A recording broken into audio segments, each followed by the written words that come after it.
Welcome back, students. Now in this part I'll be telling you about the nitrogen family compounds, and obviously as I have discussed earlier also, one important compound is your ammonia. Also there is one more I'll be telling you, that is phosphine, because that phosphine question has come many times in your JEE regarding that equation also. So we have to learn it very sincerely. Here we proceed. Yes, students, next we have nitrogen family compounds. So we have seen the nitrogen family. Now I will tell you some of the very important compounds of nitrogen. Here we go.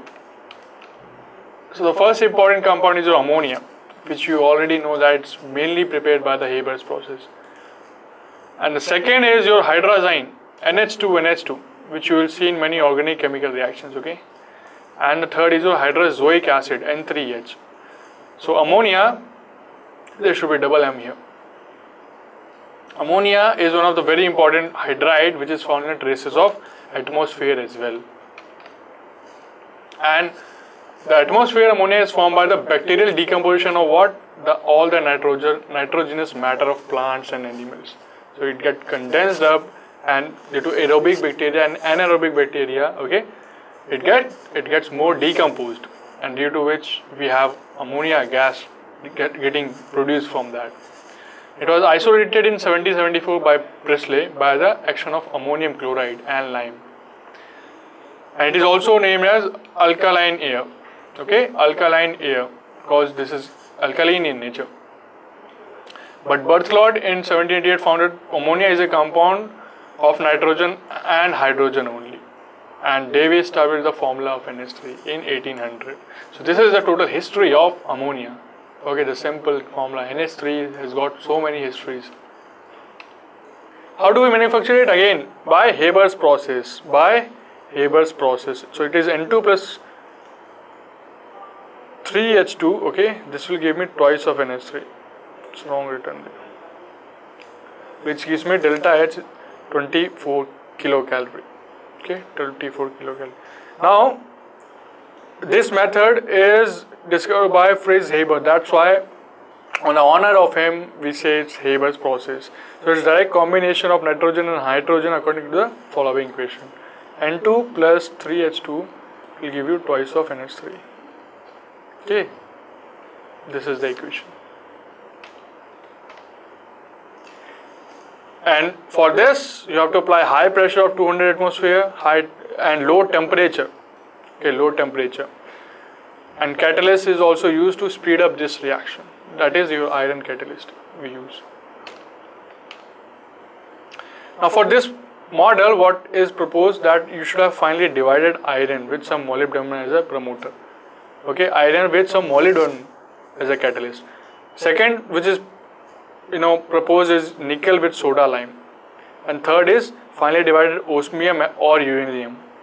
But obviously the iron and molybdenum is more preferred. So the reaction goes like this. In the air you have CO plus N2, okay, and steam you have CO plus H2, right? That's why there, if you remember, producer gas and water gas. So here you have your N2, here you have your H2. If you combine, okay, in steam, and you take this catalyst which I was saying, Fe2O3 plus MO, okay, under the pressure and temperature ranges. So it will give you your N2NH2 will react, okay, and this will give you your NH3, okay, ammonia.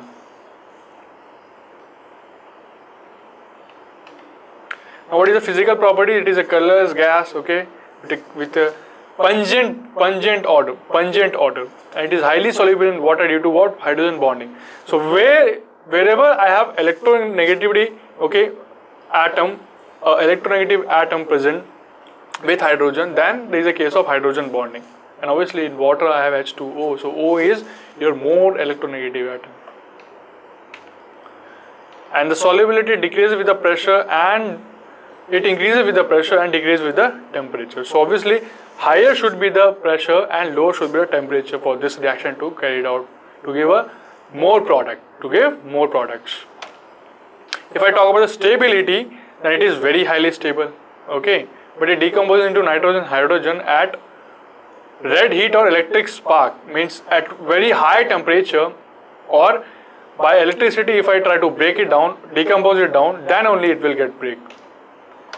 Combustion, if I pass oxygen, okay, over it, it will give me nitrogen and water vapors.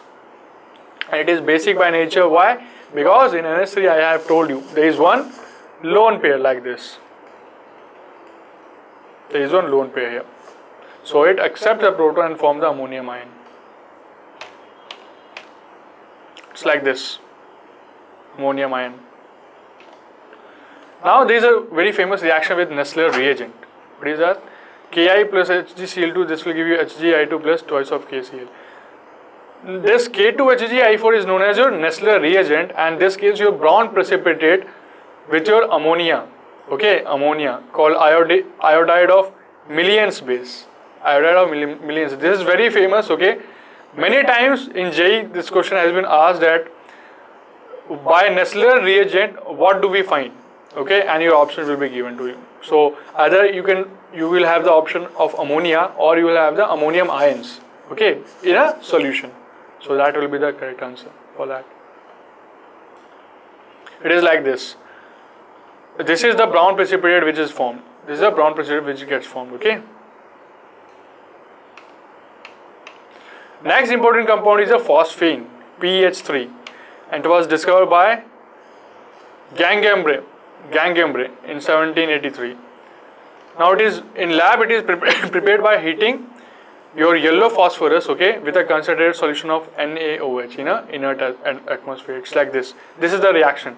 This reaction is very important, guys. Okay, try to mug up this reaction. This reaction is very, very important. That's why I mentioned here. P4 plus 3 NaOH plus 3 H2O. This will give you NaH2 PO2. This is sodium hypophosphite. Plus this is your phosphine. This reaction is very important. Already came in JEE once. And what is the structure? The structure is that it has a pyramidal structure like ammonia. Okay, PH3. Bond angle is, it will be somewhat lower than your NH3. So it will be 93. It is used in Holmes signals and smoke screeners. Also for making metallic phosphides we use it. This is the structure PH3. Again the same structure as NH3 with a lone pair. But here the bond angle will be less because the size of the atoms are more. Now, oxyacids. So, oxyacids of, if I talk about nitrogen, phosphorus and arsenic, when I will dissolve them, okay, in water, I will get their oxyacids. Okay. And these are the stable one, but the oxyacids of your SB and BI, they are not stable. And here you have the important oxyacids also.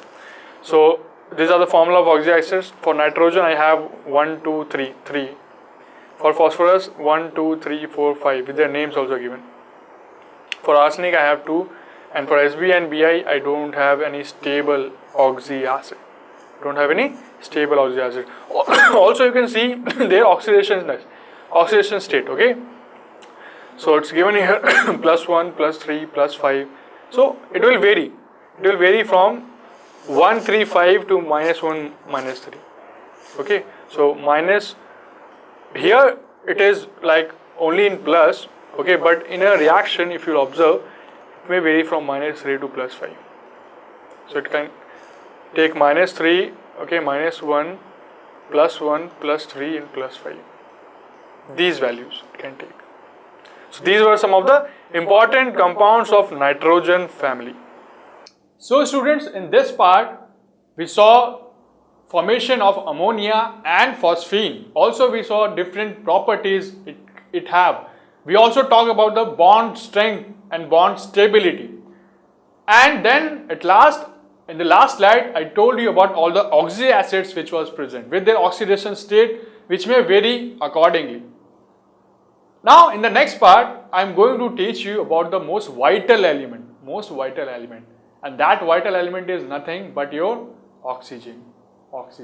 So I'll be teaching about the oxygen family. Stay tuned with me for that.